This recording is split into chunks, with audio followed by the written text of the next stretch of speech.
નમસ્કાર, હું ફફલ પૂર્વી. આપ જોઈ રહ્યા છો આરપી ગુજરાત ન્યૂઝ રાજકોટ.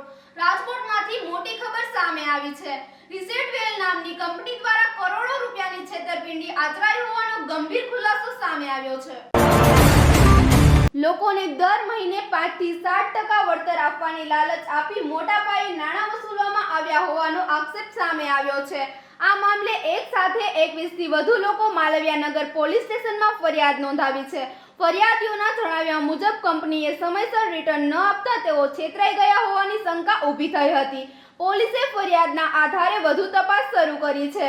આ છેતરપિંડીમાં અન્ય કોઈ વ્યક્તિ જોડાયેલા છે કે કેમ તેમની તપાસ હાથ ધરાઈ છે. શહેરમાં મોટા પાયે પોઝી સ્કીમ જેવી છેતરપિંડીના આ બનાવને લઈને લોકોમાં ભારે ચકચાર મચી છે. વધુ સમાચાર માટે જોતા રહો આરપી ગુજરાત ન્યૂઝ રાજકોટ. સુરક્ષિત રહો. ધન્યવાદ. મારું નામ કિરીટસિંહ જાડેજા છે. મારું નામ નાના મોવા છે. રિસેટ વેલ કંપની કરી છે RK primer 150 foot ring road ઉપર. જે છેલ્લા 7 વર્ષથી ચાલુ હતી. અમને એવું કહેવામાં આવેલું કે તમે આમાં ઇન્વેસ્ટ કરો, તમને 5 થી 7% વળતર આપવામાં આવશે. તે પછી એને અમને 4 વર્ષ સુધી વળતર આપ્યું ને છેલ્લા 8-9 મહિનાથી આ વળતર બંધ કરી અને ખોટા બાના બતાવે છે કે આજે આપીશું, કાલે આપીશું. અમે એફઆઈઆર કરી અને 4 મહિના થયા. છેલ્લે એને એવા કીધું કે આ લોકો લેવાનું નથી કંઈ અમારી પાસે, છતાં અમને ખોટા પરેશાન કરે છે. એના માટે સામાન્ય પબ્લિક હેરાન થાય છે. હકીકતમાં બધાના રોકેલા છે અને બધા પાસે પ્રૂફ સહિત રોકેલા છે. કેટલાના નાણાં રોકાણા હશે? અમારા ઓછામાં ઓછા 75 થી 80 જણા અમારા ગામના રોકાયેલા છે. કેટલા રૂપિયા હશે? અંદાજે 5 કરોડ 85 લાખ રૂપિયા જેવું રોકાણ છે બધાનું ભેગું થઈ.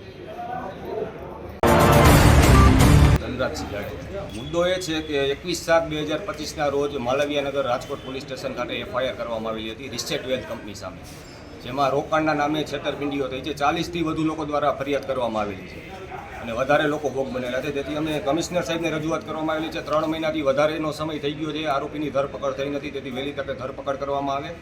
આ મોટું કૌભાંડ બહાર આવી શકે તેમ છે અને આ બાબતે અમે હજી ડીજીપી સાહેબ તથા રેન્જ આઈજી સાહેબ તથા માનનીય ગૃહમંત્રી સાહેબને પણ રજૂઆત કરશે અને જો જરૂર પડશે તો સીબીઆઈ તપાસની માગણી પણ કરીશું. શું કઈ રીતે છેતરપિંડી થતી હતી? તેમાં ઇન્વેસ્ટમેન્ટના નામે 5%ની લાલચ આપી વળતરના નામે છેતરપિંડી કરવામાં આવેલી છે. તે માટે અમે રજૂઆત કરવા કમિશનર સાહેબ પાસે આવેલા છે. ખાસ તો મૂળ ફરિયાદી કોણ છે? અને મૂળ ફરિયાદી આમાં 40થી વધુ લોકો ભોગ બનેલા છે અને વધારે હજુ વધુ પણ ફરિયાદો થઈ શકે તેમ છે. એક મોટું કૌભાંડ બહાર આવી શકે તેમ. આરોપી કોણ છે? નામ? મુખ્ય આરોપી સંજય માંગરોલિયા છે, જેની વહેલી તકે ધરપકડ કરવામાં આવે અને તેમના વાઇફ રેખા માંગરોલિયાના નામે આ રિસેટ વેલ કંપની છે. કઈ જગ્યાએ કંપની આવી છે? કંપની છે આરકે ટાવર મોવડી ચોકડી પાસે.